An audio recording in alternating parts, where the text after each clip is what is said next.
watching Superskum.com. I'm Carlos Reale, and here we are with Dave from Morbid Angel. Thank you so much, man, for giving us a little bit of your time. Thank you. Appreciate it. Good to see you. Letting us bug you with a few questions here. Well, you're back touring the States. We are. Basically, after a 6-year touring hiatus of the United States, basically. The United States, yeah, of course. And, you know, what, besides the next question will be, your impressions of the new tour, of this tour, what do you think contribute to that hiatus of you guys here in the States? We have management and we have agents that put us where we presumably need to be when we need to be there. We have been doing a lot of touring, and you're right, it just hasn't been in the States. We've done some special events. We did MDF this year.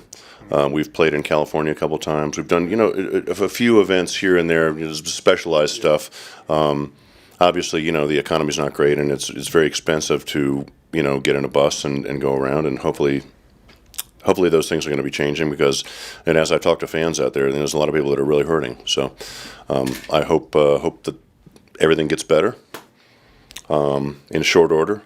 But all of that, none of that withstanding, it's been a really good tour. We have some very excited fans. We have a couple of really good support acts, and we're having a good time. You even had a promotion going on, an incentive with a ticketing agent to reduce the fees, right, for a week in August to buy tickets for this tour. They were reduced, I think, to like $2.99 instead of the usual.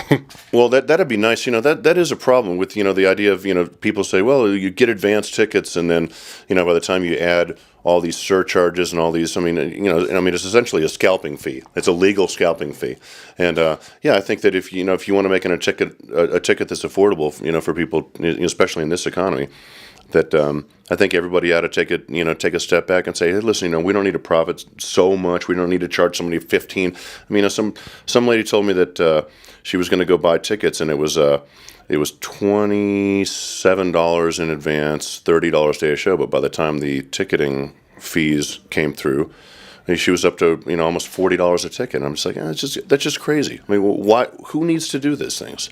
Everybody wants to just keep grabbing a little more, and it's not doing them any good. It's not doing touring any good.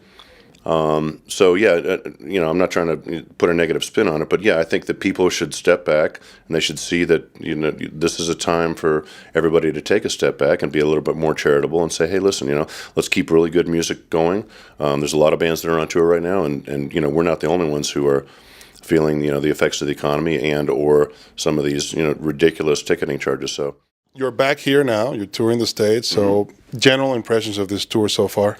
It's been really good. it is starting to get cold. It's really interesting. We were talking about this earlier because we were set up obviously to do the interview outside, and it's it gets cold. Colorado's a cold state. We often joke about the fact that when we're packing to go on tour, and I'm literally wearing shorts and sweating because I live in Florida, and you don't really feel the fact that, boy, I need to really bundle up and put the sweaters and the heavy jackets in there because you don't feel it. But boy, we were headed to Minneapolis the other day, and it was just damn cold. It really was. I don't know how you people do it. The band also experienced another hiatus, which was pretty much a studio album hiatus, if you will. 2003 all the way to the latest album, 2011. That was an 8-year break, pretty much. What happened there? How did this, if applicable, of course, affected the band for the new album or for the creative process? Was there any influence that this hiatus might have pretty much? I don't really think so. Kind of what happened is after we started working together again, it turned into an awful lot of touring. It turned into several years worth of touring, and I don't think that any of us had initially expected that. The band had just finished doing the touring cycle for that last record, Heretic, and then obviously when we started doing some shows, and then everybody, a lot of the booking agents, let's do this, and festivals, and there was a lot of work. So we spent an awful lot of time touring, and I think everybody at that point just wanted a break.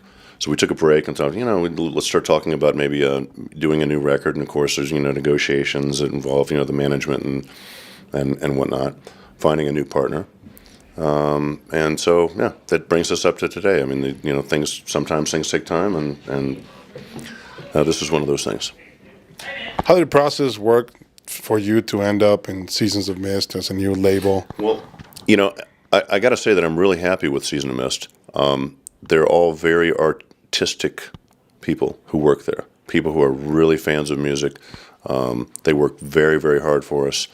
And you know, thus far we have a really good relationship with them, and I'm pleased about that. It always helps when you have, you know, it takes a team to do anything, and when you have a good team and everyone knows that they trust each other and they rely on, you know, upon each other to do, you know, some of the things that need to be done, it's always a good thing. So hats off to them. You just released, you know, well, last year, your debut album was Season of Mist, Illud Divinum Insanus, pretty much. There is some doubts as what the title actually refers to in Latin. And, you know, some of the choices that we have over here, kind of a multiple choice question, if you will. We have that divine, insane thing, one translation that we found. That godlike, insane thing. So which one is it? Which was the intended translation, at least in English, from the band for this album? When I came up with it, it's not. It doesn't actually make sense, but it makes sense. Yes, it's something. I believe that creativity is something that's divinely inspired, and our creativity just happens to be pretty chaotic and pretty insane. So I put something together that had a little artistic twist on the language. So the album has gotten mixed reviews all over the place, and by that, you know, to each their own opinion. Sure. At the same time, the fans were waiting for the new album. They got it. You guys have gotten a lot of praise, a lot of heat for it. A lot of fans have been very vocal. The band has been very vocal about the reception as well. And now we have the release of, in this past March, of the Remixes album, of the latest one. 31-track, double album of remixes. Why did the band decide to do this release this way, as far as the initial original album and then the remixes album? Like, what is Morbid Angel trying to accomplish with this remixes album? And we mean in an artistic way, of course. We're not in a judgmental way, of course. Sure. Well, now the remix thing is, we were completely hands off with that. We made some suggestions about some of the artists that we would like to be considered. Management had a couple of ideas. The label had a couple of ideas, and we didn't tell anybody what to do. We didn't tell them which song to do. We didn't tell them what to do. It's just like, you know, it's like an art project, and you know, take it anywhere you want to. And yes, I recognize that it's not going to be for everyone, but again, it's, you know, art is one of those things where, you know, you go to a museum and are you going to like, you know, maybe a painting or a sculpture that I would look at and really find very, very interesting. Maybe someone else would find something else interesting. So, you know, it's definitely a very varied collection. A lot of very interesting stuff there. Of course, you know, I've always been a very big fan of Leibach, and I was very happy when they, you know, agreed to take part in it. There's a lot of noteworthy stuff on there, but again, it's, you know, it's nothing more than just pure art and stream of consciousness and expression. It means nothing more than that.